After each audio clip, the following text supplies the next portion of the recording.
Yes, as Jeanette said, I'm Alan. I work at the Whistler Museum. This is my final event, but thank you guys all for coming out this evening.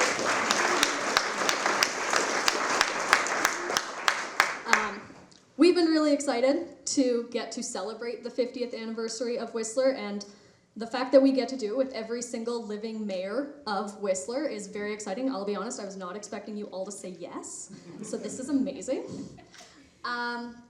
We also at the museum currently have an exhibit, so if you're interested in learning about why the municipality exists as a resort municipality, come by the museum. The RMOW Act is on display until November 23rd. And also, we have been working, the museum staff and board, very hard for months and years, and for some people, decades, on the new plans for a new building for the museum. And for everybody here, we would just like to say thank you for your support, but also in the coming weeks, there are going to be more community engagement about the idea of a new museum, what you want in it, what your ideas are, and we're going to be searching for feedback, so keep an eye out because there will be more information coming out about community engagement and just more information through October and November. John, did I forget anything in the back there about the music? Okay. John Ray says we're good, so we've covered everything there. And without further ado, I'm going to pass it over to our moderator for the evening, Whistler's current mayor, Jack Crompton.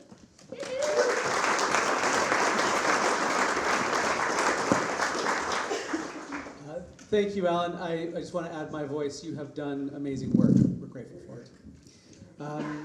It is so good to be. I've been looking forward to this for a very long time, so I'm very excited to be with you. And before we move on, I want to let you know that Hugh Smythe and Jim Godfrey are in the room, as is Drew Meredith and Nancy Wilhelm-Morden. One of my jobs is to introduce people who have the Freedom of the Municipality, and so we're just happy to have you here. I see you there, Hugh, and I saw Jim somewhere. Can you wave, Jim? Where are you? All right, beside each other. Oh, nice to see. Oh, right there, he's hiding. Okay. It's nice to have you all with us this evening. I don't think I saw Joan Richaud, but she also has the Freedom of the Municipality. It's good to be with all of you. Tonight we're going to hear stories, not just public milestones, but big community moments, the challenges that people faced, and the decisions that shaped Whistler into what we are today. We'll start with some questions. I'll pose them to this fine group of people, and then we'll open it up to you if you'd like to ask some questions. To put our panel in context, I thought it would be helpful to provide a full list of the mayors of Whistler since September 6th, 1975 to today. Pat Carleton, Mark Angus, Terry Rogers, Drew Meredith, Ted Nebling, Hugh O'Reilly, Ken Melamed, Nancy Wilhelm-Morden, and myself. Mark Angus was the second mayor of Whistler. His tenure was right in the middle of the work to realize the dream of Whistler Village and the redevelopment of a recently moved keg building from the lake up to Whistler Village. Mark was mayor of Whistler from 1982 to 1984. Please welcome Mark Angus.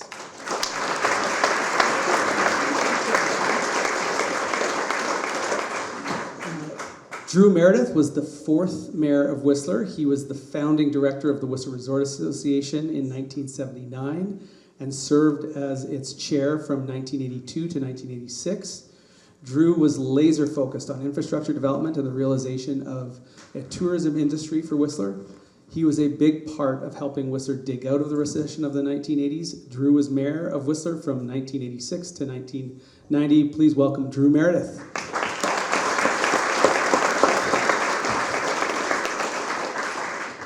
Hugh O'Reilly was the sixth mayor of Whistler, serving for nearly a decade.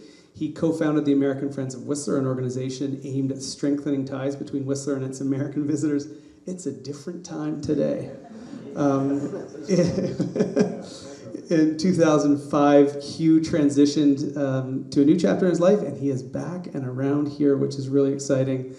Hugh was mayor of Whistler from 1996 to 2005. Please welcome Hugh O'Reilly.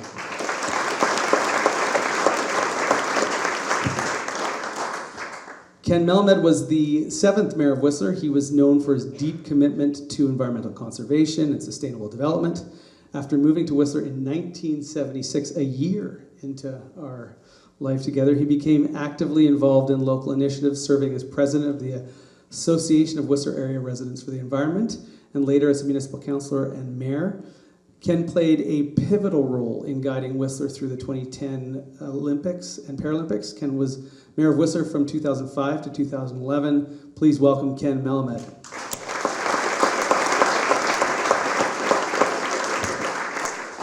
Nancy Wilhelm-Morden was the 8th mayor of Whistler. She was a highways driller blaster. I love saying that. She was a highways driller blaster. A lawyer, a multiple-term counselor on and off, and then our community's first female mayor. As mayor, Nancy was instrumental in preserving the Emerald Forest, establishing the Community Foundation of Whistler, and facilitating the creation of the Adane Art Museum. Nancy was mayor of Whistler from 2011 to 2018. Please welcome Nancy Wilhelm-Morden.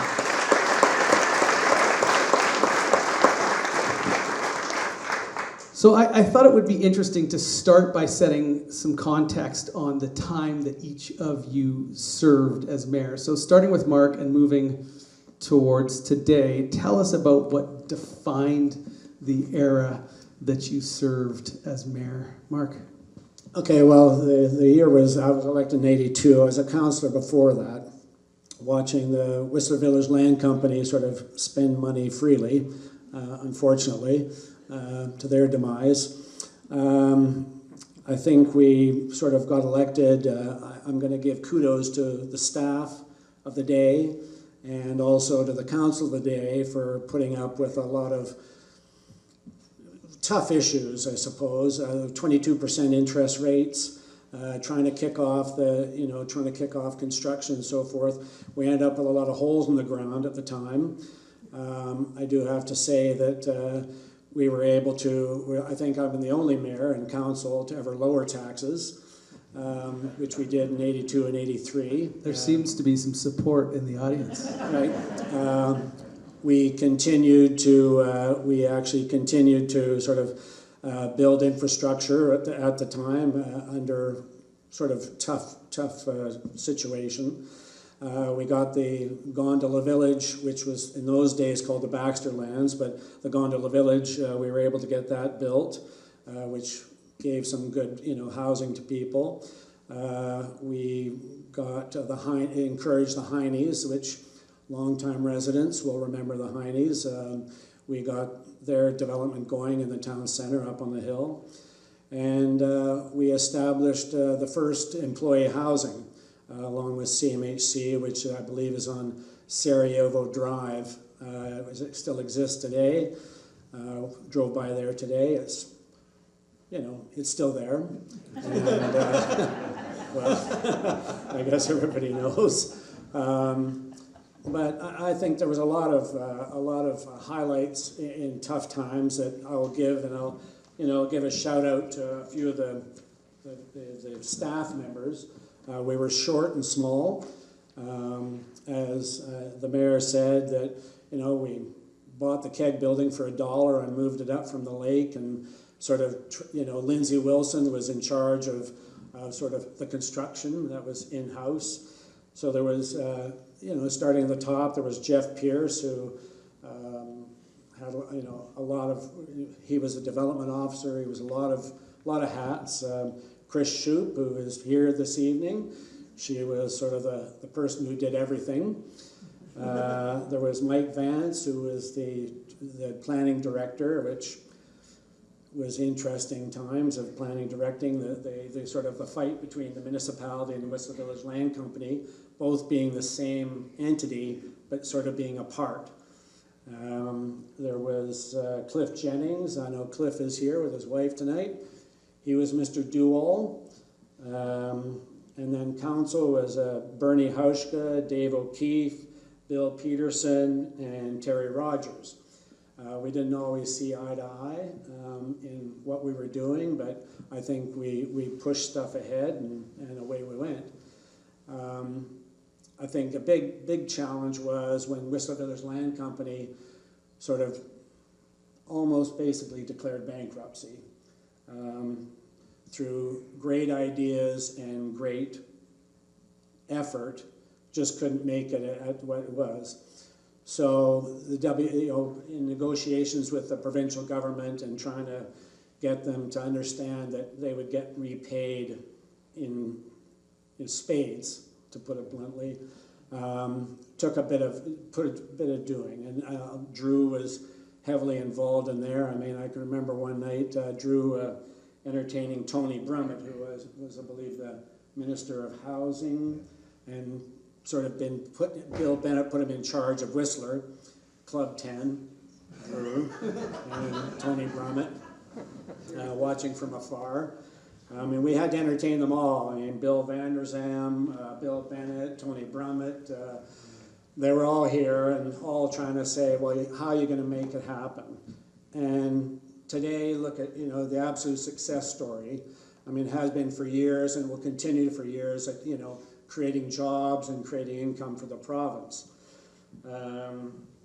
We sort of, there was a lot of bureaucrats from Victoria who believed in us, and there was some who didn't.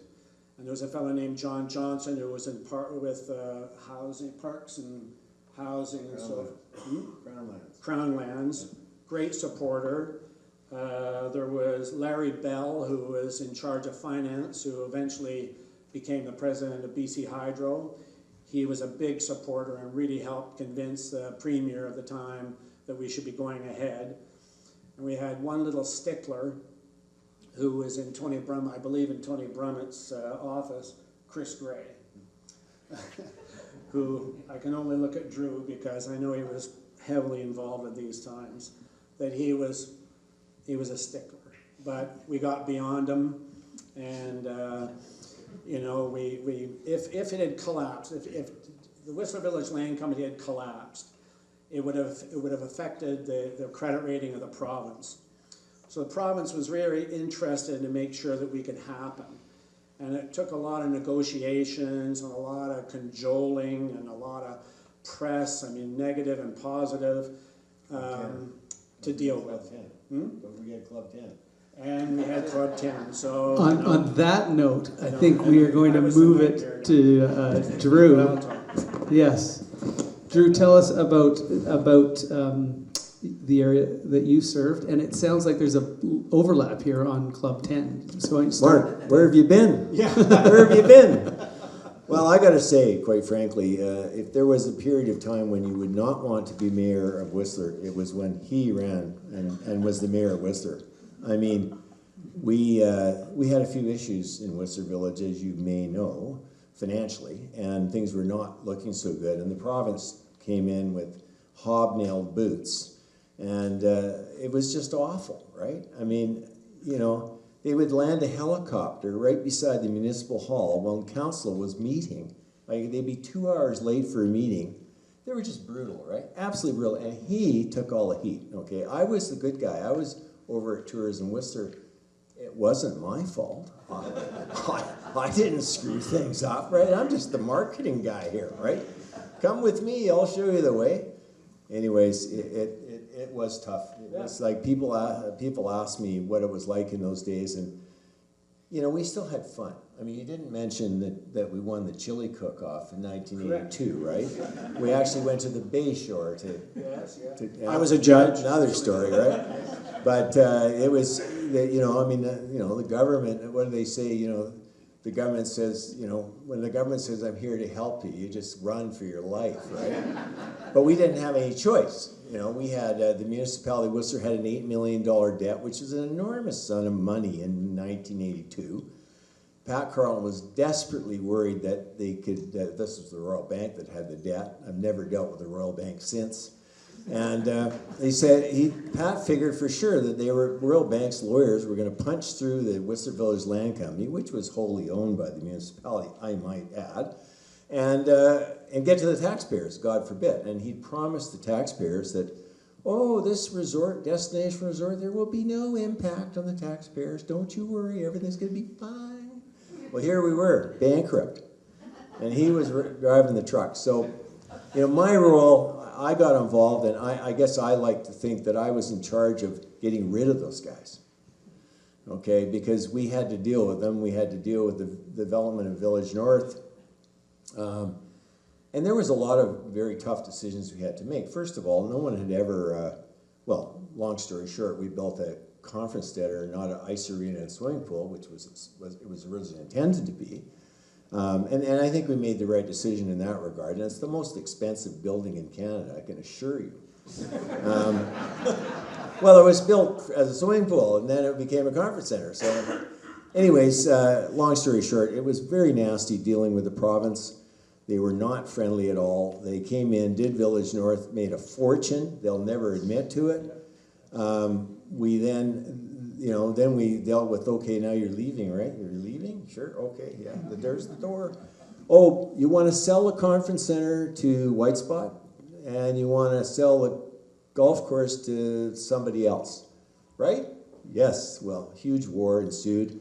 But we never thought about that. We never thought, who's going to pay for these facilities? Because I'm sure this isn't the case today, but the conference center wasn't exactly making any money.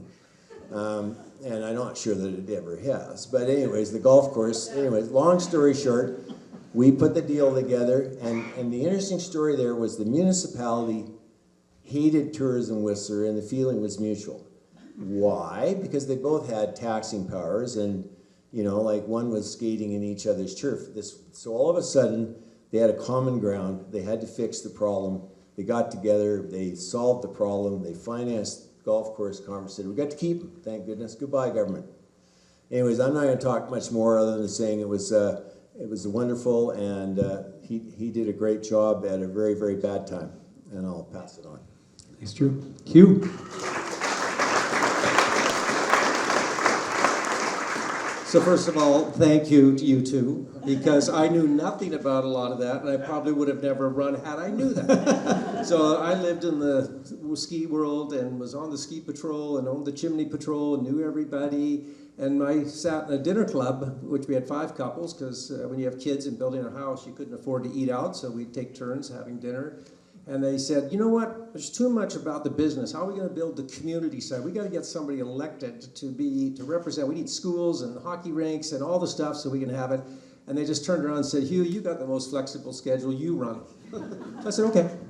And that's how I got started. 8 years on the council and then 9 years as mayor. And I got the gravy train. I got the accelerated growth. I got Jim Godfrey to come in and be administrator, who had turned out to be amazing for this community. We started the Whistler Housing Authority. We did the Olympic bid process. We did 2020, the visionary process. And the secret of what we did, and I'll give Jim credit for this, was the Olympics were a very controversial topic. There were a lot of people, yes, I'm supportive. A lot of people said, I don't know. And rightly so, because we've been to enough games to realize you can end up with a lot of white elephants, and for 17 days you can destroy a community. You can literally destroy it. It'll never be the same again. And so if you don't know, there was a single sheet of paper called the Guiding Principles, and there was 13 bullet points on it. And all it said was, under these conditions, if you can build the bid within the framework of these 13 bullet points, we're on board.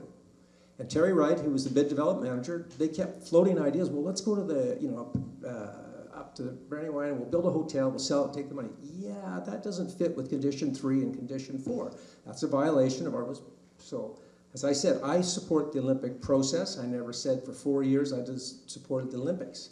And sure enough, we got 4 years down the road. We sat in the chateau that night and had the big discussion and passed it, and they developed it and they delivered it. And so I think we can all say it may be one of the single best negotiated projects ever in Canada.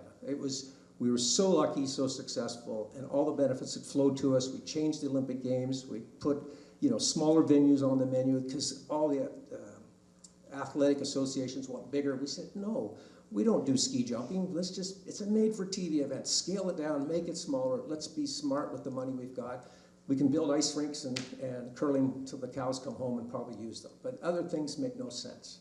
So it was a great time for me. We got schools built. We got the Whistler Housing Authorities really got its legs and got going. I'm tremendously proud of that. And I often try and talk to the people in Hawaii about that, and I can't get any traction. but it's been a savior, and I think we look back in hindsight that the decisions made by the Alrains and these guys, the real value that they put in the ground matures 20, 30 years later, and you see it. I was thinking about the agricultural land reserve in this province. What a brilliant piece of legislation that was in the 60s, or whenever they put that in to preserve, land for agriculture. Otherwise, we would have mowed that down and put houses in there, and we need it today. So people in the past, and we were talking about that this morning, the things they did, the foresight, I was very lucky to be part of what I would consider a very accelerated time. We got a lot done, we pushed a lot of stuff through, and I think the municipal staff did an amazing job because government is under attack. No one trusts us, and I said, I have seen good government. Good people can do good things because they're an integral part of community success. So I'm very fortunate. So well said. I just, so well said. I just want, the note about Jeff's work for you guys, the note about Jim's work for you guys, and all of the people that worked with them. I know it's just two people, but they do represent a lot of people. I just give a big, warm round of applause for Jim and Jeff for all they did for us.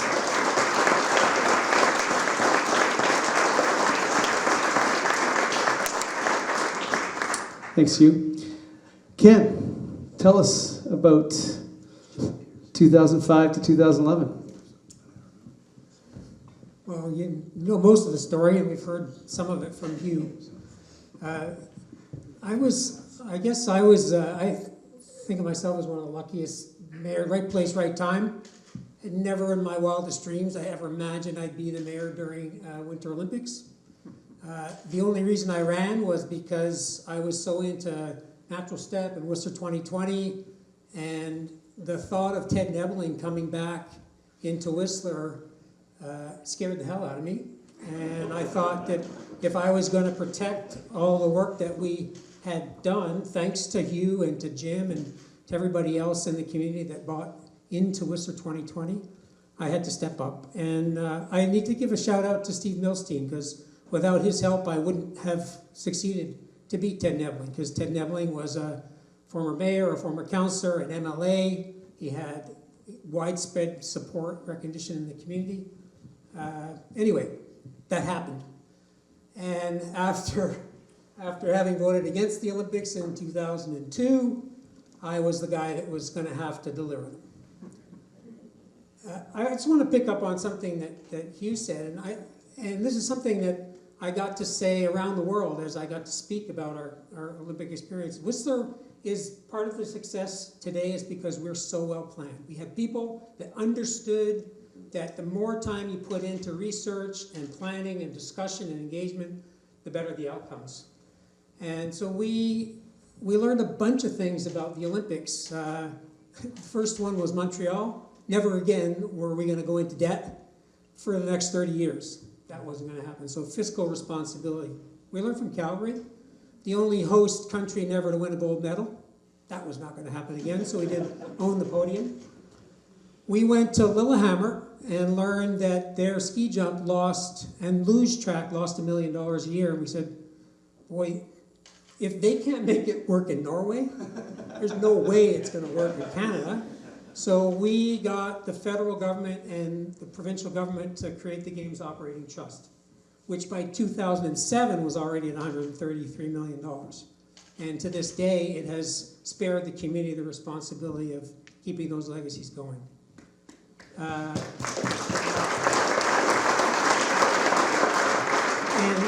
In Nagano, we looked at their ski jump, and I think it was built for a hockey game. It was like thousands and thousands of feet, and Hugh said it.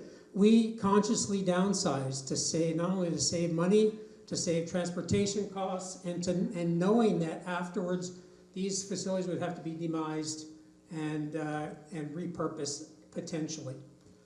So the Games was downsized. From Salt Lake, we learned a couple of really important things. First, the transportation there was a freaking nightmare, and we did it trans only, and we insisted that every venue ticket included a ticket on transportation. So there was one of the first games where you could not drive to the events, and it made just life so pleasant all over. It worked in Vancouver, it worked in Whistler. We also learned in Salt Lake, was a trip that Nick Davies and I took. I went up to Park City, and I went for a giant slalom event, and after the event had shut down, the place was dead. You could have shot a cannon down Main Street, nobody would have been injured. I talked to the businesses there, and they said, we had these great expectations that people were going to stick around, but they're all going back to Salt Lake City for the medal ceremony. So we proposed to the IOC that we become co-host and have medal ceremonies in Whistler. First time that ever happened in Olympic history, and what a game changer. It lit up Whistler. It made us the perfect venue for the Paralympics. And then the last one was the Nagano game. Oh, Nagano I mentioned. So we learned a lot. We paid attention. We asked the right questions. And we had some of the, I forgot to mention Whistler 2020 and the task force process. So I see a bunch of the people, Barrett Fisher, Stu Rampel, we had great partners. The senior management team at Whistler Blackcomb, the Chamber of Commerce, we brought the town together. We were all pulling in the same direction, and the task force was the best and biggest, forgive me, I hope I'm not speaking out of turn, the best engagement process this community's ever seen. And the task force process was just incredible. So it were really heady times. We had our share of challenges, not to mention the global recession of 2008. That leads me to mention the Athletes Village. I saw Eric Martin today. We are so grateful to, again, the resources that Whistler politicians could tap into over the years were just phenomenal. Jim Moody, Eric Martin, Dwayne Jackson was on the Athletes Village team. So we built an Athletes Village for $150 million. Compare that to Vancouver. Theirs lost, they had to be bailed out for $100 million. That was the bailout. And they didn't have one employee housing or affordable housing property left over. So one of the great things about deciding to do that as a nonprofit was that it hedged against the inflation that was happening at the time and the recession. So we were able to build that on time and on budget and provide that incredible future. I got so much more I could add to that, but we got limited time, and I want to hear these other stories. Thanks, Ken.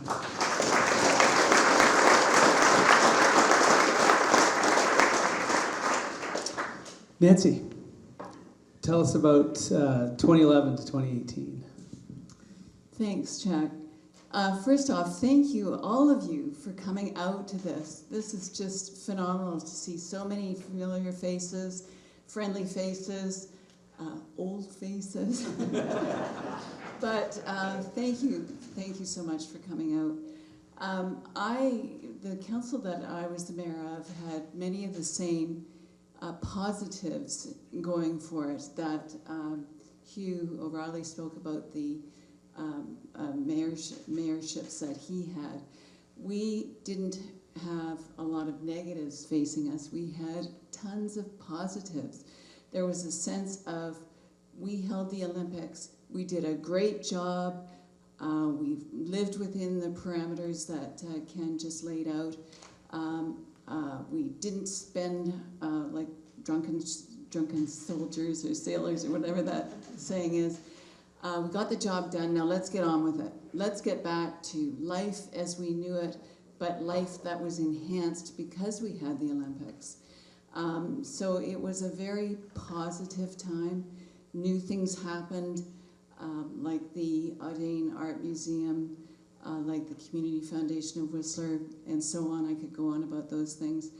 But there was also a real sense, without denigrating the Olympics, but that was then, this is now, let's get on with life.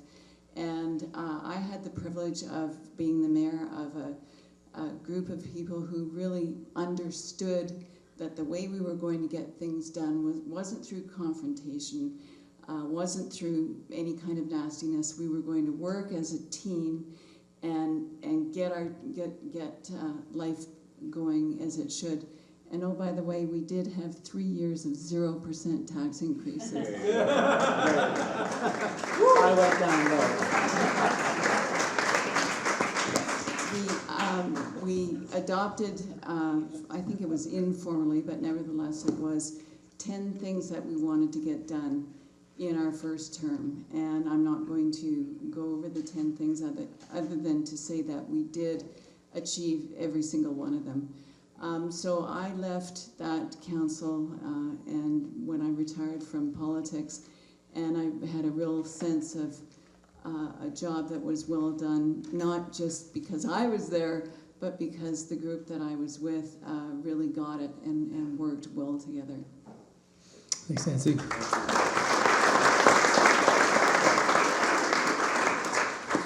Mark, it's clear the stories are told about the collapse and what a difficult time it was for our community. You said interest rates at 22%. I can't even imagine that. We're sitting around our house talking about what if it goes to 6? You know, it sounds very scary.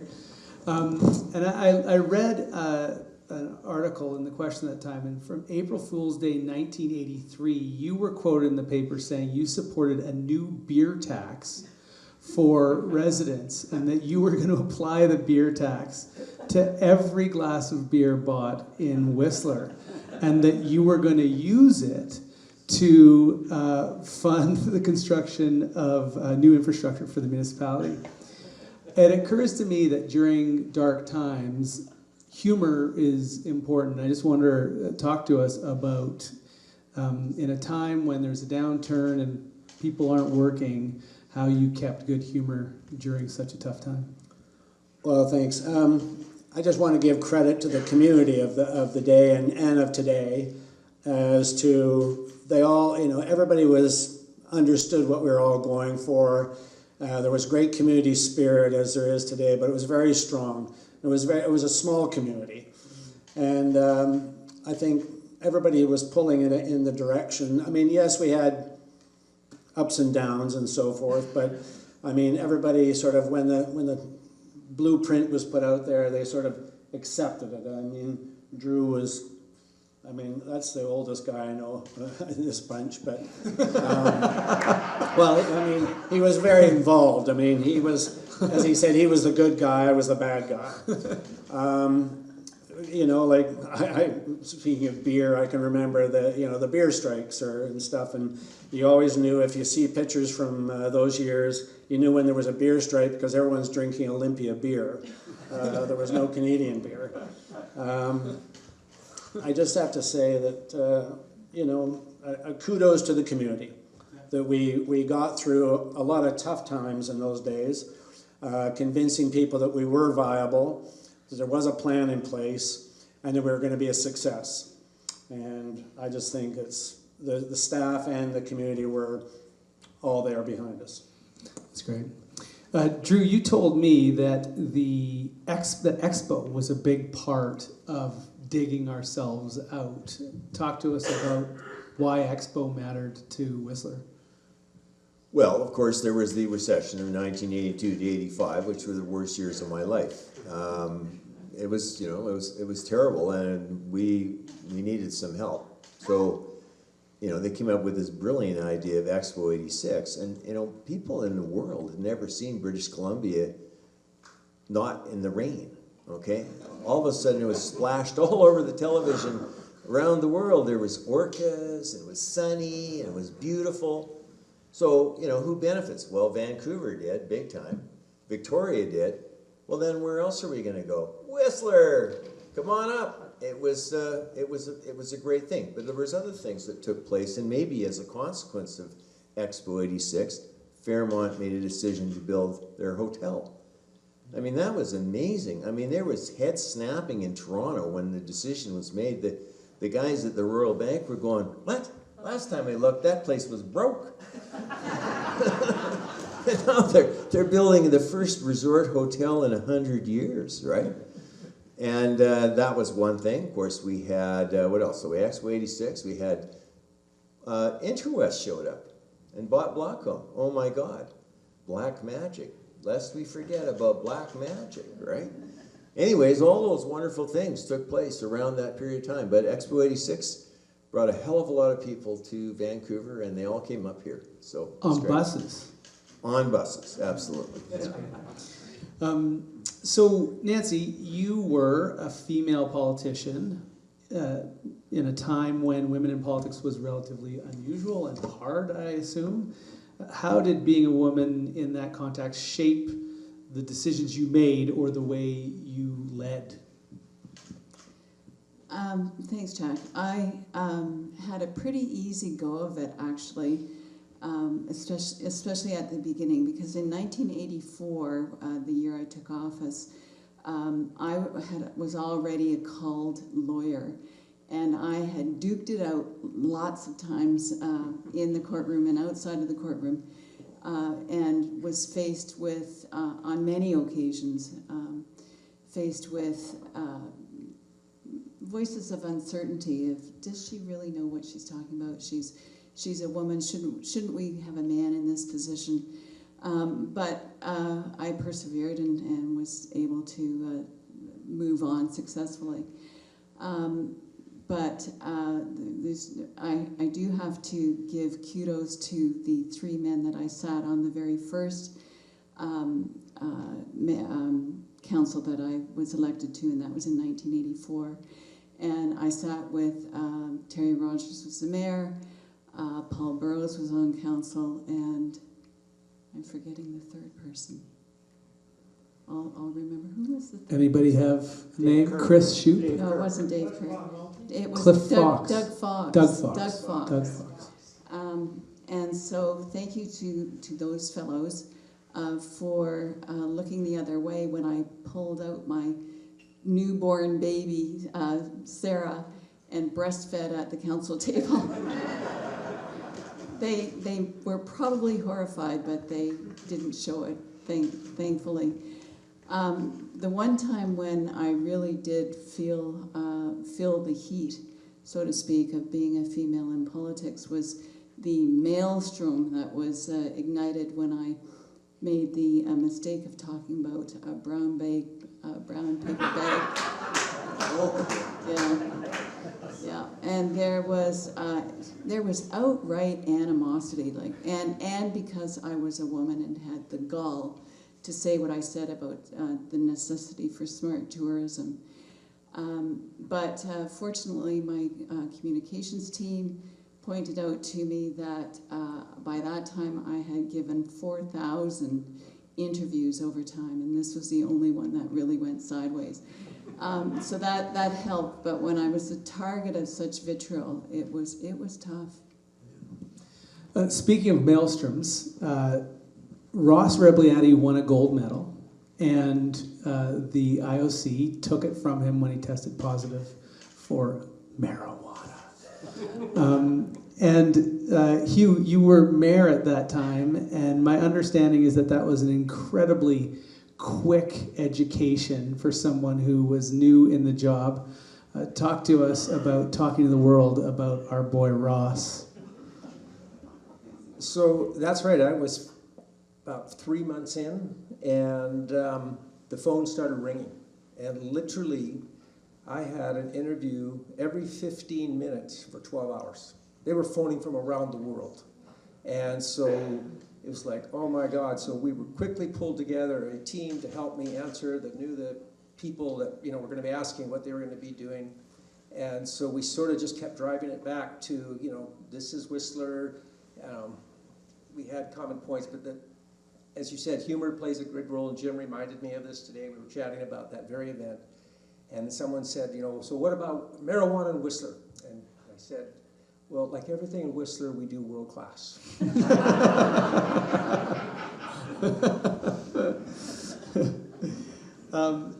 Ken, you got to do more media than any mayor of Whistler will or has ever done. Talk to us about representing us to the whole world And you did that in French and in English, and you did that nonstop. What did you learn? What did you enjoy about speaking on our behalf to the world? Yeah, that it was a big part of the job. I don't think I had any idea. I don't think we had any idea how busy it was going to be. But we, like Hugh, as soon as the phone starts ringing, you start to develop some answers and some positions. I think one of the big things for me was realizing, I don't remember exactly when this happened, but I was very proud to be the mayor of Whistler, but it occurred to me that I was suddenly an ambassador for Canada. And that really was emotional for me and very meaningful. I was delighted to be able to do it in French. Two things about me people might not remember about the Olympics. I was the only elected official in all the venues that was in office for the duration from 99 to 2011. I was the only one that spoke French of all the municipalities. So naturally, the French media was very eager, remembering that the IOC has 2 official languages, as does Canada. So I actually practiced hard, and also I don't think people remember one of the legacies of the games. At this point, I have to remember, Hugh said to me one time when I was still in the negative camp, we don't even know the legacies that are going to come to us. But getting Radio-Canada in Whistler was something that happened that I didn't really, it just happened. How did it happen? But I think after the games were announced, suddenly Radio-Canada was on our, as they say, les ondes d'Hertziennes in Whistler. So I listened to Radio-Canada as much as I could. I was researching, I was practicing, because I was trying to get ready. Well, I knew I had to get ready for this. So it was, we had a media team that would arrange interviews, and yeah, you just, you develop a language, a series of phrases that seemed to resonate, that seemed to catch on, and I loved it. I really enjoyed that. I was very proud to be doing that. I'll never forget one interview with Gloria Makarenko, just down the stroll. And we were talking about the Olympics, it was all really positive, and then she said, Mr. Mayor, what about the employee housing problem that you've got there? We understand there are people living in toilets in Whistler, and it's really horrible. And I was just flabbergasted. I adored Gloria Makarenko. She was one of my radio idols. And here she was, yeah, hit me over the head with it. I was stumped. I didn't really know what to answer. So move forward to Natural Step and Whistler 2020. How did we come to the Natural Step? How did Karl-Heinrich Robert find himself in our community? Tell us the story, Hugh. Okay, well, I'll make this is a bit of a long story, but I'm going to make Only it allowed to do super short short stories. as fast as I can. So, I lived in Aspen. I thought I died and gone to heaven. A Swiss girl said, Europe is better. I said, I got to see it. She invited me over. I ended up living with these people in Sion in Switzerland and realized everyone here speaks English, French, German, and Italian, and I speak English poorly. So I immersed myself in a French language school in Lausanne for 6 months, and there I met a good friend of mine, and he and I ended up moving to Val d'Isère to spend a winter together. His name is Brian Natras. The Natras family, his sister is actually one of the world champion skeet shooters. His brother is an orthopedic surgeon, and I mean, really high. He was a law degree, London School of Economics, blah, blah, blah. He hooked on to Robert and introduced Karl Robert to me, and I said to Godfrey and our team, I said, we've got to listen to this guy. This is the first time anyone had ever defined sustainability. And I said, everyone talks about it, no one can define it. And what he did was Dr. Robert in Sweden got 200 scientists and prominent people to find what would a sustainable society look like. And it's like the Bible. They have the 10 Commandments, then they have all the books and information behind it. But they had 4 bullet points. And it was so simple, it's never left my mind. Once that light went on, I couldn't turn it off.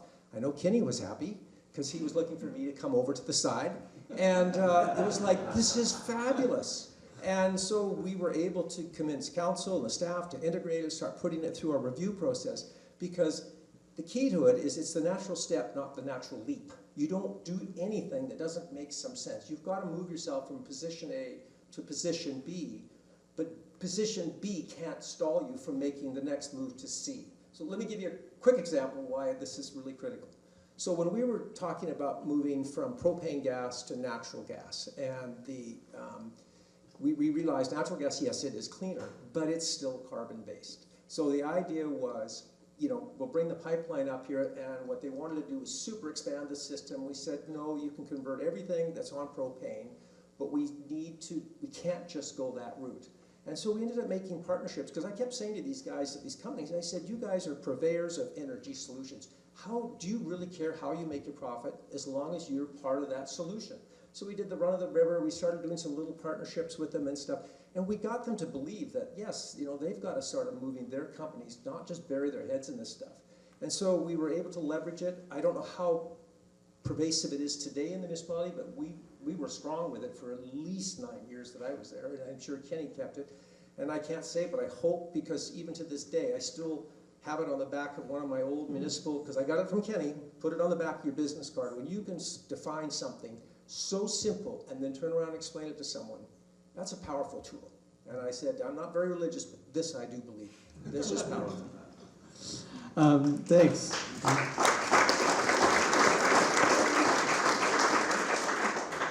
And Ken, Natural Step becomes Whistler 2020. That's how I got involved in local government, by the way, was just sort of falling in love with the people that would come to rooms and help move our community forward. It really changed my perspective of what a local government is, what it can do.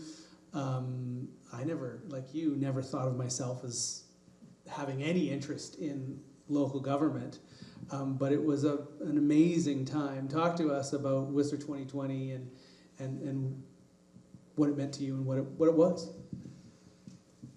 Thanks for that question. Obviously, very meaningful part of my engagement and my life in the community. I need to give a huge shout out to not just you for embracing it, but Jim Godfrey as well, because I don't think none of us had actually heard the definition. When Dr. Robert came and spoke to the community, light bulbs went on in people's minds. He was just such a great communicator. He explained it so clearly, he simplified it to the point where, God, this is so easy. Well, it's obviously a lot harder to do than it was for him to explain. But thanks again to Hugh for paving the way and for Jim for actually embedding it into the corporate plan, making us Whistler 2020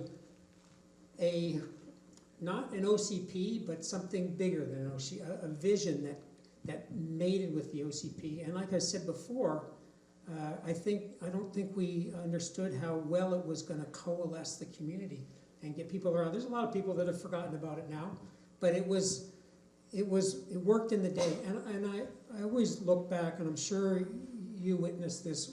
We were very lucky. In 2000, I like to think of sustainability having this pendulum path. We were on the upswing.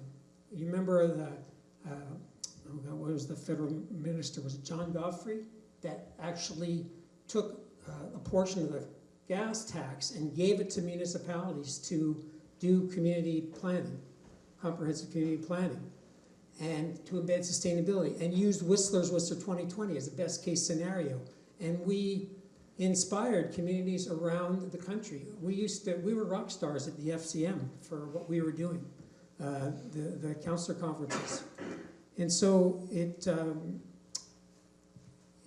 changed the way we did business. We embedded it into everything. And finally, we were able, it was in our guiding principles as well, and part of our engagement with VANOC, and it changed the way VANOC engaged and did its business. And as a result, the 2010 games were the most sustainable games ever held. Thanks, Ken.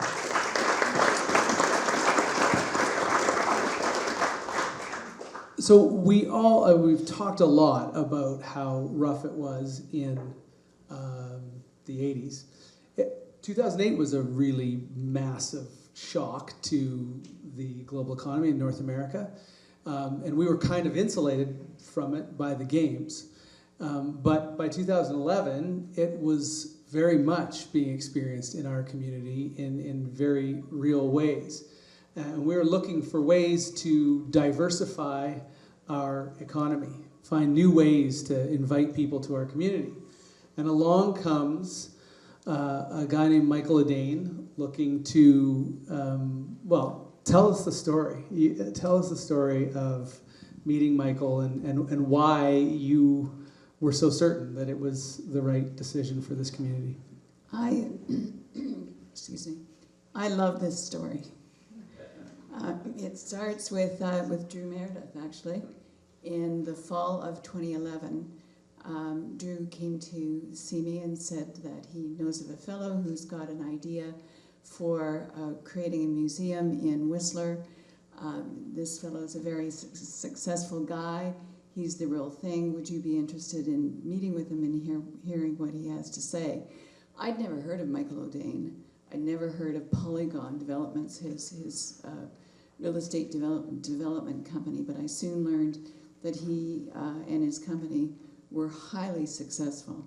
So Drew and I had a meeting, and of course this was right in the middle of the election campaign of 2011. And I couldn't be talking about new ventures. It's a little premature because I hadn't been elected yet. But I said to Drew, if I win this election, come on back, bring him along, and we'll chat. So I didn't hear anything for about a year.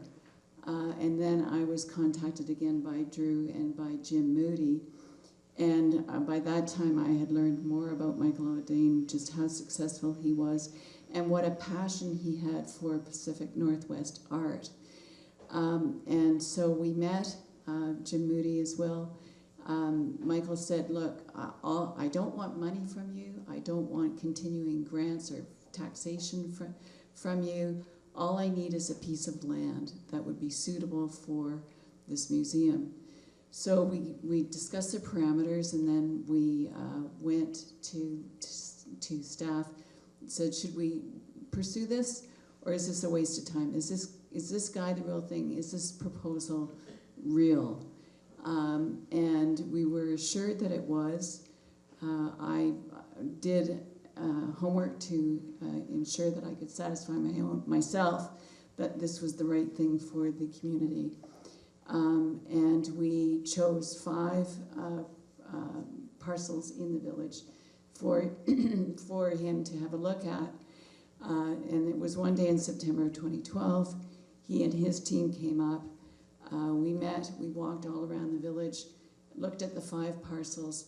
We agreed, his team and my team agreed that the one parcel that seemed the best was the dog pound towing yard. I laugh at it now, but at the time it did make sense. We brought him back to Municipal Hall. We fed him lunch, which was pre-packaged sandwiches with some bottled water. No, we had water from the tap. It was Whistler water. And we went off on our separate ways. By this point, I hadn't told my council anything about what was going on here because I didn't want to risk word getting out into the broader community outside of Whistler, and somebody out there having a light bulb go on saying, why would he go to Whistler, our little town, whatever it was, would be so much better suited for an art gallery than Whistler.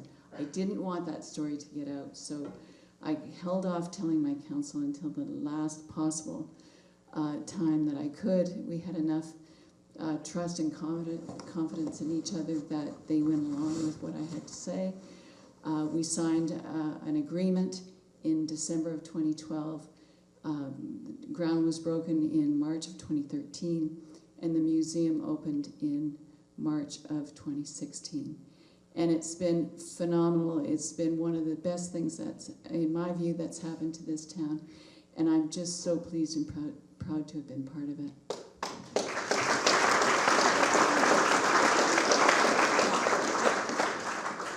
Go ahead, Drew.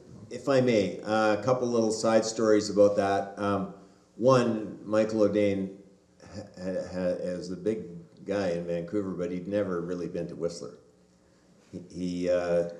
his summer home was in Pender Harbor, so it wasn't a really appropriate place to put a museum. It's Pender Harbor, but so he'd never been to Whistler, and I said, God, that's ridiculous. You're the largest developer in British Columbia, and you've never been to Whistler. That's incredible. He says, well, here's the story. He said, my partner at the time, when Whistler was just coming along, Interwest bought Blackcomb and went out to every single developer in British Columbia and said, come on, be our partner and develop. And most of them came.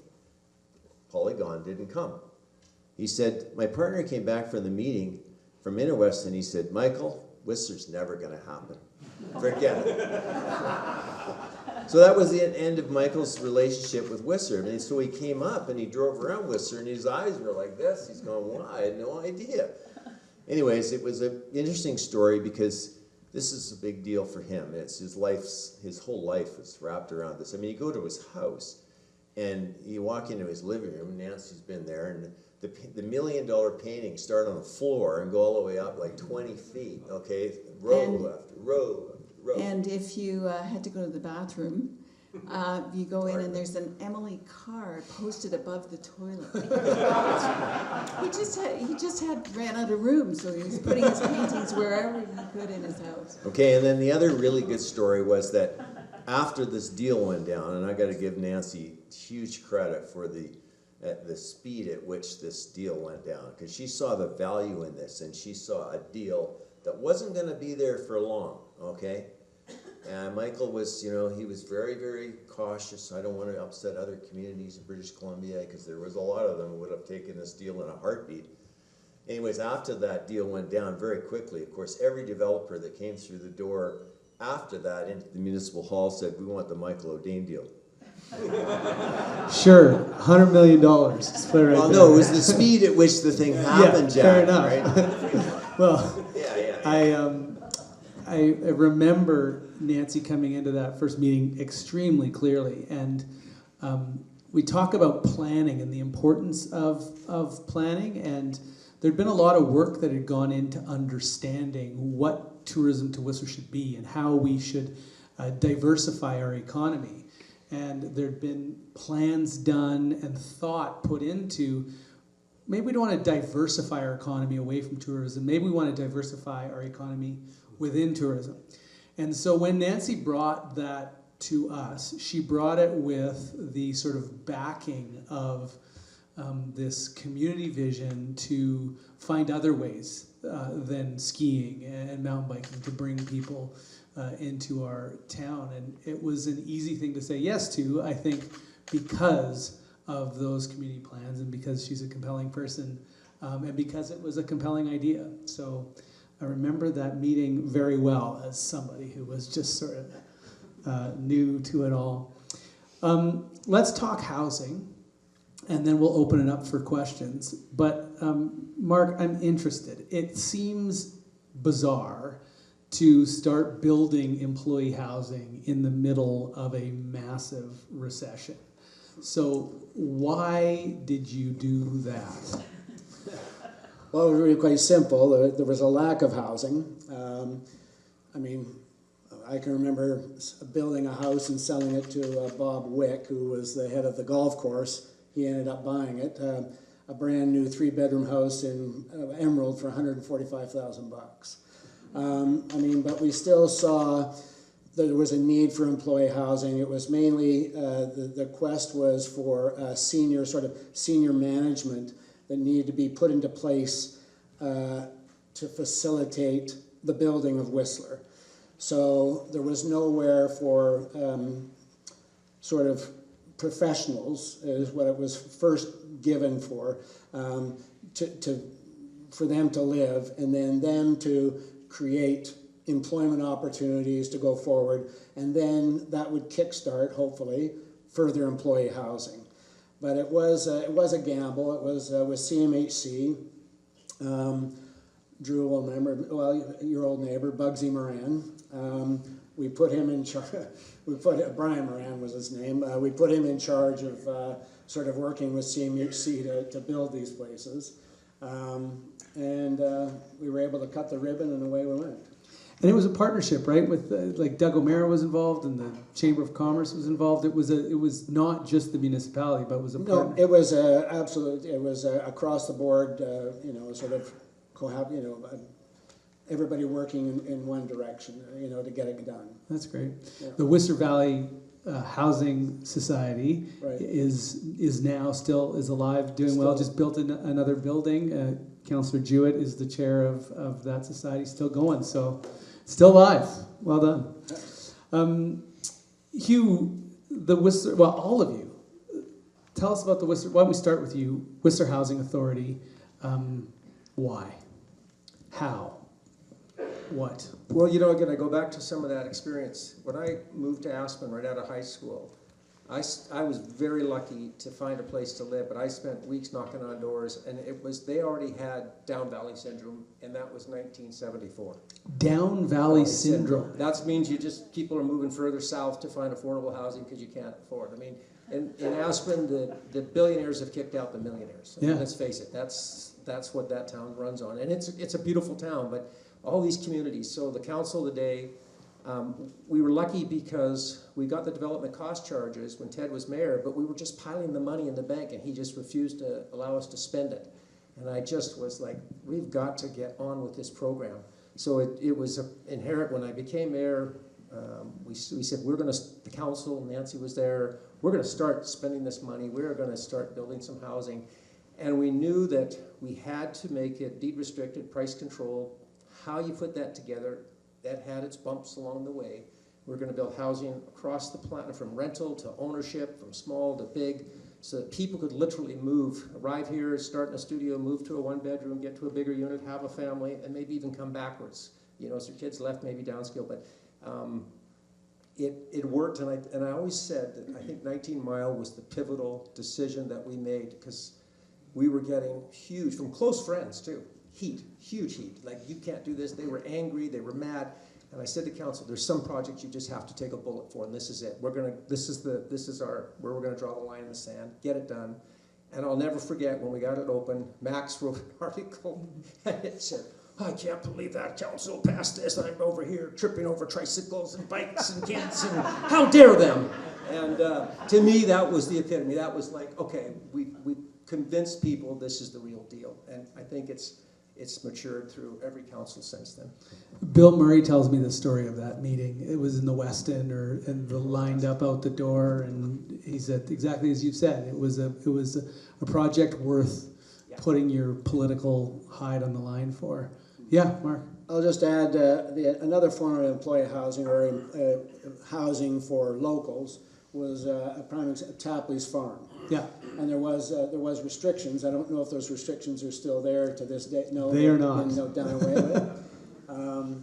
There was Tapley's Farm, and then there was one up in Alpine Meadows. Lot R. So we sort of went along on those directions. That like, what can we do to make it affordable for people who are living here and who are trying to make a community, and not to be the weekenders. It's interesting, the story of covenants, getting better, and us getting better at housing people in our community. And wherever I go, I get asked about it still. I mean, be wandering the halls at UBCM, or be having the members of the Colorado Association of Ski Towns in town. They all ask, and it's credit to the shoulders of the giants that we stood on, these people. Nancy, and then it can't be emphasized enough just how good the relationship with the province was in those days. Because the province brought in legislation which allowed us to actually collect employee development cost fees. And at one point, this is the money that Hugh was speaking of, at one point we had $6 million in the bank, sitting in the bank, while we tried to figure out what we should do about it, and what we should do to bring on employee housing, notwithstanding the fact that we had a whole pile of money that we could have just gone out and bought stuff. We didn't do that. We went on a retreat. We went over to Sunshine Coast, And on the way back, you're not supposed to conduct business when you're outside of the municipal hall. So we didn't. We had a very theoretical kind of discussion about what would we do if. And it was almost like a eureka moment. We thought, well, why don't we just incorporate a company, not-for-profit, hands off from the municipal perspective, and charge them with moving this file forward in the best possible way, which is what we ended up doing. And it worked out very well, but we did have the cooperation of the province. We wouldn't have been able to do it without them, for sure.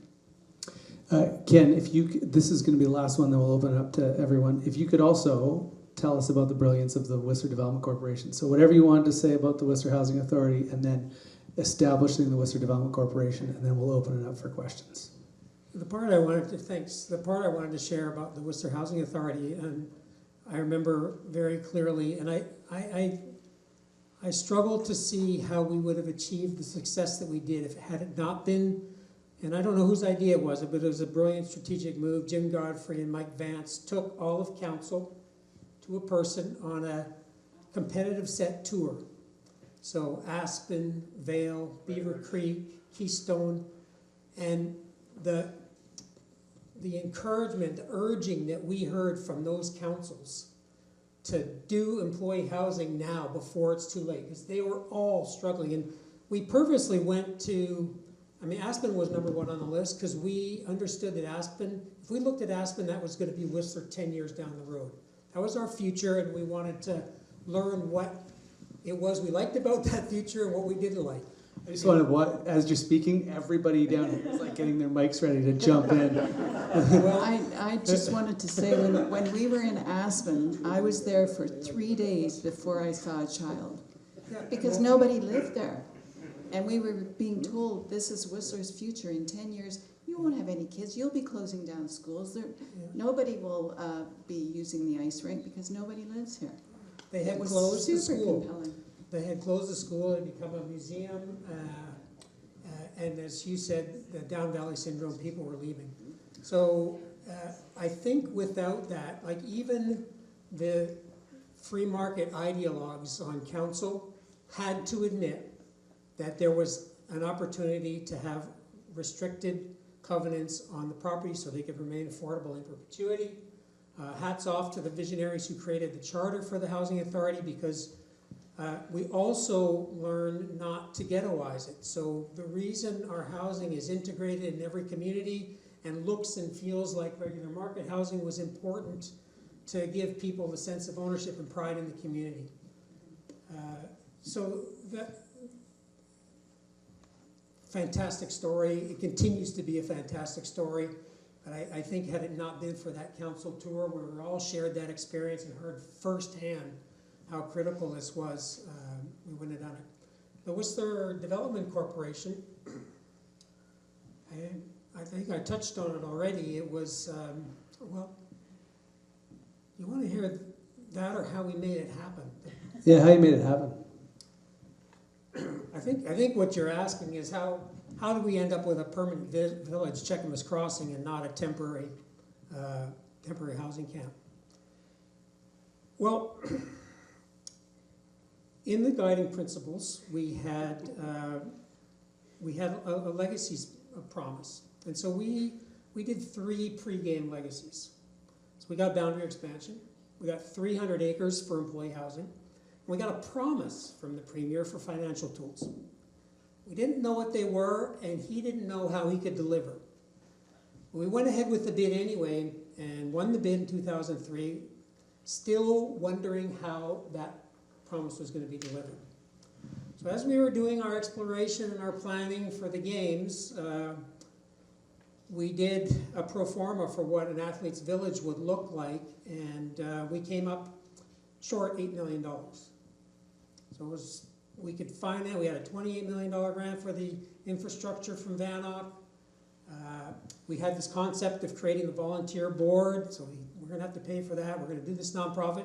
We knew right away that the ultimate goal was to have a new neighborhood, employee housing. We set a somewhat arbitrary target. This is how far we got with our negotiation with developers, 85% resident restricted housing, 15% market. We had also achieved that at Rainbow during that term. But we were short $8 million. So we had this real heart-to-heart meeting with, I gotta back up 1 second. So the Premier had put forward a proposal, one of our proposals for the hotel tax revenue sharing, but Carol James, the finance minister at the time, rejected it, and cabinet rejected it. And this is when I told Ralph the story. The Premier told me, you know, this is really tough. You know, Ken, I'll tell you something, what I've learned in government, there's only so many jelly beans in the jelly bean jar. And I can only get so much from my cabinet. And he was having a real struggle. So we went to Victoria. Nancy was with me, Jim was with me, Joan McIntyre, Colin Hansen was in the room with the Premier in his office. And we said, look, it's pretty simple, Mr. Premier. Either you build a temporary village, which is going to cost you $50 to $60 million, or we'll build it, and you give us a portion of the hotel tax, and that'll give us $8 million to bridge the gap. And he said yes. He didn't really have anywhere to go. It's a form of blackmail, but we really leveraged the games in every way possible, and this was one of the ones. And by the way, that financial tool is an RMI, which has given $7 million to the municipality, give or take, since 2006. Helped us pay for the games without spending any taxpayer dollars. It was all hotel tax revenue that went into the investment of the games. And just a great story. We built it on time, on budget. Just a quickie, if I can. Yeah, and then Hugh, but then we gotta, I'm way over my time. I'm way over my time. At this meeting that Ken was talking about, where we were meeting with the Premier to discuss how we can get some financial tools and so on, the meeting was in the Premier's office. It was full of his top echelon guys. We were there, I think we had a team of maybe 5 or 6 people. They were small but effective. The meeting started with us all sitting in a horseshoe-shaped way, and the Premier went to each person, was introduced to them, shook their hand, and moved on to the next person. When he got to me, he just went right by me. I think he thought I was a secretary. I think he learned differently as time went on. So I'm going to share something that should make the community very proud here, because one of the problems we were having is Whistler's Whistler, we've got a reputation, and I heard it million, well, you're Whistler, you can do that sort of stuff. And when we would ask for help, like the sharing of the hotel tax, we were one community in the legislature. And then the province said, well, we're going to double tourism in 5 years. And I said, great, what do you know about tourism? So we quickly gathered up, we called it the Resort Collaborative, and we went to all the mayors of all the emerging resort communities in the province, and we started meeting at FCM, which is an annual meeting, and at that meeting we'd have a conference pre the meeting, and then we would go off-site to one of their communities, and we said, we are going to share our toolbox with you. We're going to tell you that tourism is on a continuum. You are here, yes, we're way over here. But I can tell you verbatim what is going to happen if these guys start showing up at your front door. If the developers start showing up and said, I'd like to do that, we're going to give you jobs, and we're going to do this. They're not going to tell you the other side. The value of your land is going to skyrocket. Your local community people can't live here anymore. You are going to take money from them, you are going to buy land, and you are going to start preparing for your future, depending where you want to be on that. And I said, if you do that, you can have the best of both worlds. But they're only going to tell you half the story, because they're going to come in, they're going to develop, sell, and leave town. And you're stuck with the remnants of that in your community. And I see it, and that's gentrification. It's a global phenomenon now. I mean, you can go to any big popular place in the world, and they all have the same problem. How do you maintain the people that are really the essence, that make the place run? I try and tell this people, to my wealthy friends in Maui, I said, if you don't have people living here working, who's going to clean your clubs at the golf course? Who's going to serve you food? Who's going to do these things? If they're not living here and they're not happy, nobody's successful. Your real estate just took a knife dive. So get on board. This has got to be something we all got to be appreciative. And we are ambassadors. We've done it well, and we should be proud and share that. Anytime you're talking, tell people this is something that needs to happen. Well said.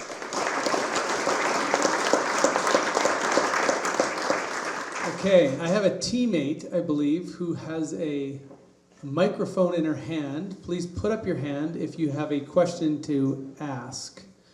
Ralph, that's a long way forward. And I'll watch for hands too after he's asked his question. So if you have a question, put up your hand. Looks like nobody else has a question. You can ask as many as you want. Oh no, I got one. Okay. My question's for Hugh and Drew. Can you tell us what was happening at the time of the tennis lands development? And not to put you on the spot, thank you both very much for coming. And what advice you have for the next council?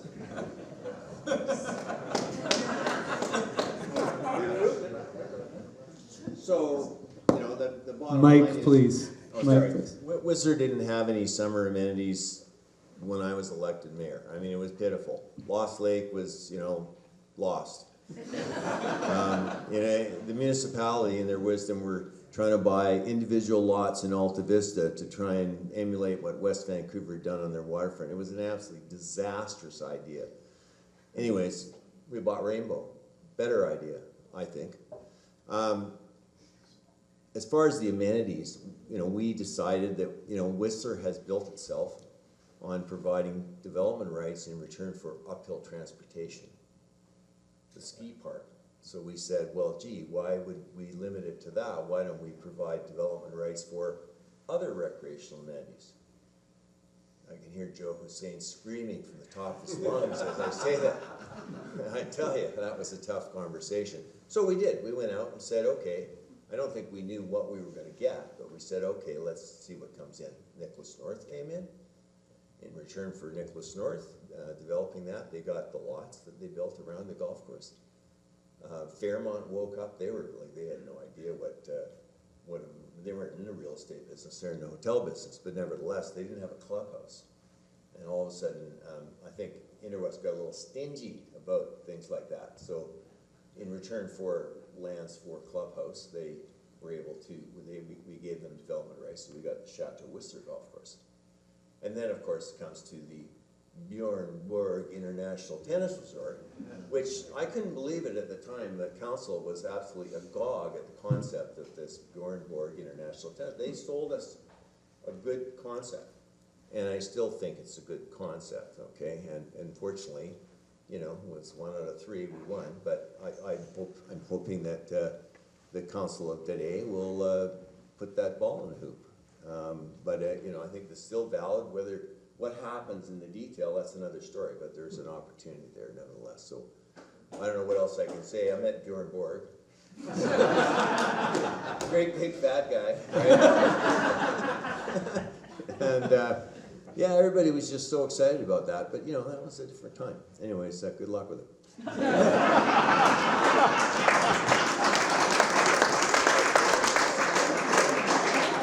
Yeah, I think you covered that off, so I'll just talk about, you know, it's interesting, the council today, that I think you said it best. We are a resort community, we are a recreational outdoor, and we need to stick to that. That's our knitting, because we had the university opportunity, the one that they wanted to build a private university, and it sounded like a great idea, diversification.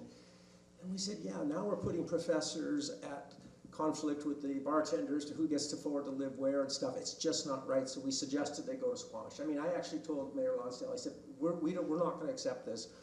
Squamish is great, you're halfway between Vancouver, you're Whistler, you're a beautiful place. I said, you're just going to need to clean up your waterfront and, you know, face the water, not be against it. And you know, because she said to me one time, she said, all Whistler's ever brought me is $8 an hour jobs. And I went, because that's all you planned for. Click. Other questions? I got lots more. Oh, did I see a hand back there? Oh, right here. I just wanted to ask Mark, perhaps Drew, you touched on Tapley Farm, and having been a realtor in Whistler for 45 years and talking about housing and employee housing, Tapley Farm was unbelievable that it happened. But Mark, I think it was you that became mayor the term after it was first rejected as a concept. Sorry.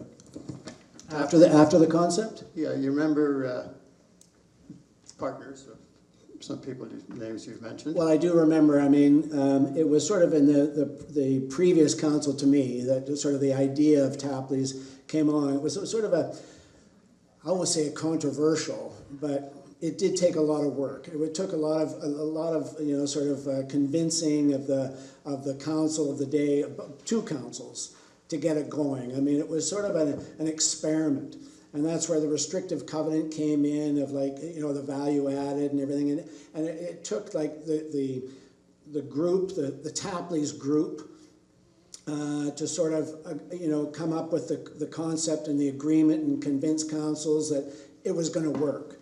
I mean, there was opposition from other large property owners down in that area that well, what about us? I mean, going around Whistler today and seeing all the development and how many houses there are, we were always told in the early councils as to the official community plan, the sewer capacity, the highway capacity, all these capacities were against development. And it was all like, well, you can't do that. Well, we want to do this because it was all supposed to be relegated to up the hill. If Blackcomb and Whistler were going to spend X amount of dollars, they got X amount of housing units. It was all about housing units. And I can remember, I think you were almost restricted, I can remember the building department, 4-bedroom house. That's basically going to be it, 4-bedroom house. Now you've got houses up here with 10, 12 bedrooms and 15 bathrooms and a swimming pool. I mean, that was never conceived in the early days. It just, the capacity wasn't there. So Tapley's was a really great beginning of what we could do for everybody who lived here. And I'll say the same thing. That was the sort of the plan of Lot R up in Alpine Meadows, was the same sort of thing. Fortunately or unfortunately, the restrictive covenants have disappeared. But today I talk to people about housing and making it affordable. And I bring up that those restrictive covenants should be reinstated and actually be held, because that would make housing affordable in the Lower Mainland and other communities that are struggling with high prices. And I think it was a great concept. I see right beside Mr. Don, can you stand up, please? Now this is Don Lidstone. So, thank you. You can sit down. I just want people to see you. So this conversation about housing and this great victory that we have had leans a lot on work that Don has done. Don is a lawyer in our province that has done a lot of amazing work, wrote the community charter, was a part of the Resort Municipality of Whistler Act, worked on a lot of these covenants, multi-party agreement for the Olympics. So we are fortunate, first of all, for all the work he's done, and the fact that you came up here to be with us tonight. Don, thank you for that, and thank you for all the work that you've done for Whistler. We're grateful.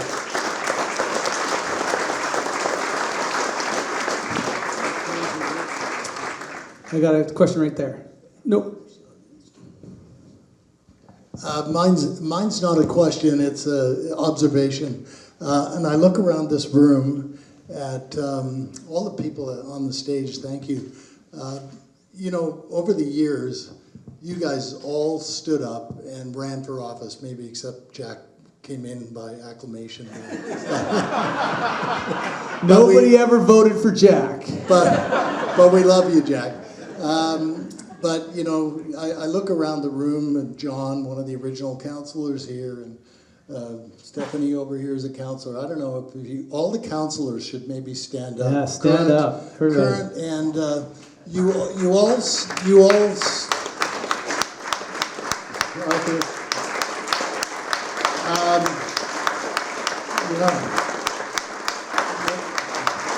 Look at the group here, Craig.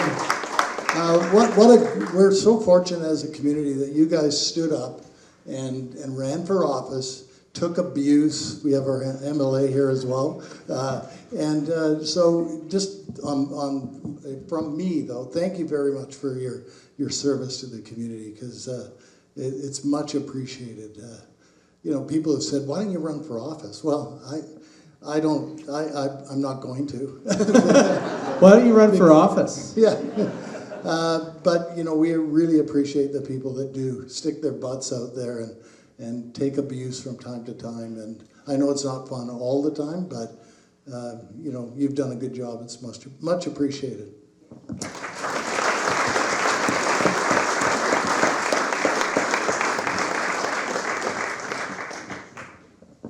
Thank you for all your stories tonight. It's been fantastic to hear the history. Where does the bed cap fit into the table, the stage? And where did it go? The province took care of it. It wasn't my fault. Bed cap. What? Anybody? Bed cap looks like you. Still 40,000, isn't it? Yes, 40,000 people. Bed cap. Where did it come from? Oh, I can tell that story. So the original council, amazing group of people, sitting around a table at Mount Whistler Lodge with the leaky roof, said, okay, how big should this place be? And they had an issue because they were building a sewer into town. The essential ingredient to doing any of this stuff was building this sewer. How big should that sewer pipe be? And so the conversation raged on, and sewer pipe, well, it's not only just sewer, it's like, how big do we want this place to be, blah, blah, blah. But the conversation was, well, look, let's just talk hypothetically. Let's say, and there was only Whistler Mountain at the time. Let's say Whistler Mountain had, God, amazing, 30,000 skiers. Amazing that may seem, but let's just pick a number out of the air, 30,000 skiers. And let's say for every 3 skiers, there was 1 non-skier. So that's 40,000 people. Okay, well, the town's going to be 40,000 people. And that's it. Okay, but I'm telling you, this was brilliant stuff. I mean, these guys, but the downstream impacts of that conversation has stuck with us forever. Okay, now, we had been to Vail and Aspen. They all did it too. But they weren't quite as vigorous as we were. So, they, in this second year of their bed cap, they went by it like a freight train, okay? But we were good. We were very vigorous about maintaining the bed cap. Now, I can say that during my term as mayor, we added 12,500 bed units for summer amenities and other such sundry things. And I'm proud to say that because it was a valuable addition to the community. So there's been other things like that have occurred. But most recently, this Bill 44 thing, I watched that go down, and here the province says, okay, every single family home in BC on sewer can have 4 units. 40,000 bed, the bed unit deal in Whistler went out the window. I don't know, it just went poof. Nobody cares about it anymore. I still think it's a valid concept that we limit growth in this community. Even though I don't live here anymore, I can say these things. I think it was a great thing that happened, and I applaud the wisdom of those people back in 1975, picking 40,000 out of the air. So, yeah, it's your problem now. Thanks, Drew. Ken? Yeah, as flawed as and back of the envelope as the approach was, it really did serve us well. And one of the most gratifying things to me out of the task force was 2020 process, and the backcasting that we learned from the natural step was the notion of choosing your community size and the notion of growth management, careful management, preventing sprawl. I mean, you only have to look at the cities and resorts around the world that don't have this, and the crisis of overdevelopment. One of the things that we united when we were talking about the vision for Whistler is we did not want, somebody mentioned it tonight, we didn't want to destroy the natural environment that was so critical to our success as a tourist resort. And so that was very much at risk by overdevelopment and sprawl. So the bed cap gave us a framework to work within that. The natural step helped us explain it more. The Olympics allowed us to protect the the predatory sprawl, that what might have happened had we not got the boundary expansions. And so it has really served us well. I hope that we can continue. I mean, it's naive to think that it's going to stay static, but if we can stay to the principles of good planning and avoiding sprawl and maintaining walkable, compact communities that are transit-oriented and protect the resource of the natural environment around us, then we're going to win. That's well said. Can I just throw a little humor in there? So just no humor. Just so you all know, the mountains, their development rights were based on entitlement for uphill capacity when we had yawn lifts, 900 people an hour. Now we're moving 3,200 people an hour. Boom, they earned them all in about one lift. Planning. There's one more person I want to have stand up. Where's Mike Kirkard? Are you still here? Mike left. Too bad. All right. Well, great planning. I just think we talk a lot about Eldon Beck, but and Eldon did great things for sure. We are fortunate to have had Eldon spend time here, and Mike has been a big part of realizing that vision that Eldon gave to us, which I think is important to note. And I'll phone him later and tell him. Any other questions? I saw Mikhail had a question at the back. Or maybe she's just waving her hand to say, sorry, time's up, you have to leave. Mikhail's our library director. I'm doing both, Okay. to let you know. But I just wanted to know, as library director, I'm curious, I'm fairly new to this community. Who do we have to thank for this beautiful facility? And what was the compelling reason that prompted you to support it? And you're almost out of time. Well, I think it's without doubt Ann Fenwick, who she was head of the Library Society, and Ann championed it. She was at our office. She was asking things of us, and I remember Jim telling me at a meeting, she's asking for this, and she'll be back in a year, and she's going to ask for this, this, and this. Exactly, in a year she was back asking for this, this, and this, and it was just another community facility. So yeah, it was an overall. It was like a school, like a pool, like a recreation. It's that cornerstone piece you have to have. Okay. Hugh and got the ball rolling, but it was our council of 2005 that had to deal with the inflation and the price increase for this thing, and so it took a lot of strength of purpose to keep it the way it was. There were a lot of people that wanted us to reduce the size and I won't call them frills, but the design flares that were proposed in order to avoid the cost overruns. But we stuck to the vision, and I'm going to credit here the task force as well. The task forces made very clear that in order to have a healthy community, you had to have those services that support the transient population, that are free, that are warm, that are beautiful. And so this was something that was essential. So we had, development was easy. You could find a developer on every street corner who would build you housing. But to do something for the community that was an important piece of infrastructure, council got the direction from the community through the task force process to complete this project, and it has served the community really well. Agreed. Okay. So this is our last question, and I'll start with Mark and come towards Ken. Where do you see us going from here? If you could give one piece of advice to the next generation of leaders, what would it be? Mark? Well, I don't know about advice, but I just want to say kudos to all my predecessors. Lucky you got to do interviews on the positive side. When I was there, it was defense. It was Jack Webster, Rafe Mayer, Laurie Lapierre, RCMP investigation, all this stuff into Whistler Village Land Company, just when we were trying to defend ourselves. So you guys got at least to be positive. I mean, we just sort of took the pot of everything out of the fire. I mean, myself, and then I think Drew was there with helping a lot. So I'm very proud of everything we did to sort of set the tone or rescue what you've been given.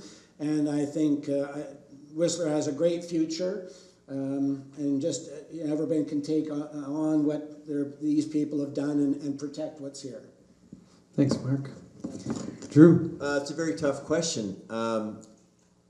I think Whistler has done an incredibly good job, and I think it's all about planning. It's all about everyone's contribution to what's occurred today. I think the one thing we've probably not talked about tonight is the one reason we're all here, and that's Whistler and Blackwell. Mm-hmm. And quite frankly, I've said it 1,000 times, man continually tries to screw things up in the valley, and we always come back to the mountains. So really, that's the heart and soul of this community. And I think we just have to be smart going forward. And there's a lot of crazy things that are happening in the world. There's a lot of crazy things that are happening in the Sea to Sky corridor. Unfortunately, most of those die are cast, so we'll just have to live with that. But I think it's been said many times that I think Whistler does an absolutely pitiful job of telling people what good things we've done here. The housing story is something that we all talk about going and seeing around the world and saying, well, God, they do that at Whistler. Why can't they do that here? Everywhere in the world. But we don't tell the story. We need to somehow perhaps monetize that story and get out there. Get at it, right? I mean, it's incredible what's been done here. Yes, it's not enough. It'll never be enough. But, we've achieved a lot in other communities. I mean, they just have no idea. So anyways, great job. Thank you very much. Thanks, Drew. Hugh?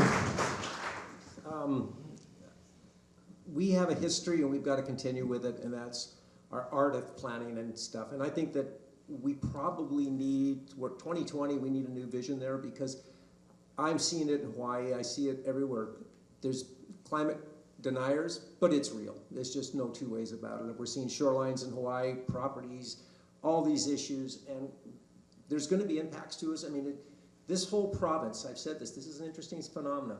We rely on snow to produce the power that, for the most part, we use to generate. What happens if it stops snowing? Because we need it reserves, we hold it back. And so I think as a community, we have to start to ask ourselves, what does Whistler look like if the climate's changing? We're really good in summer, so maybe it's okay. Maybe we can rationalize it and the mountains change their difference. But we can't hide our heads in the sand and pretend. I think every community that does it and gets ahead of it will be better served, because that's the natural step. This is called the funnel. And what you've got to do is move yourself so you don't collide with the changes that are occurring. You've got to be able to make sure you slip through it. So again, the natural step, once again, can provide us some guidance and tools. But I would urge the community to continue to do what you've always done. Plan, ask yourself questions. And we've got AI and all sorts of things that can assist us. And just as a last note, just so you all know, Patty and I plan to move back to British Columbia next year.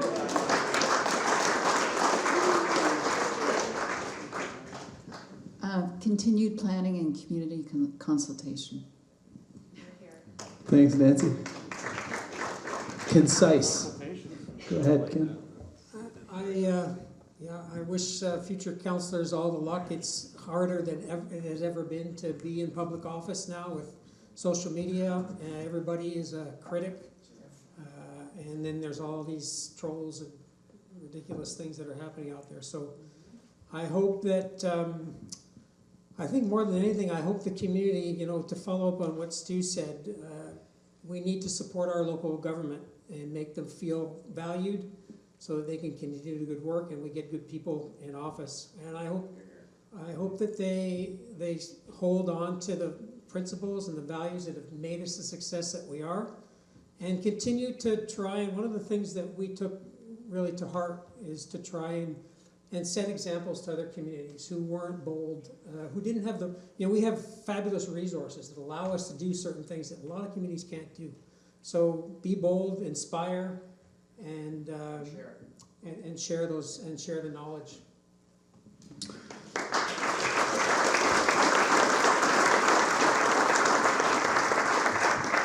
I don't know about you, but that was just incredible. Please give a real warm applause to those people.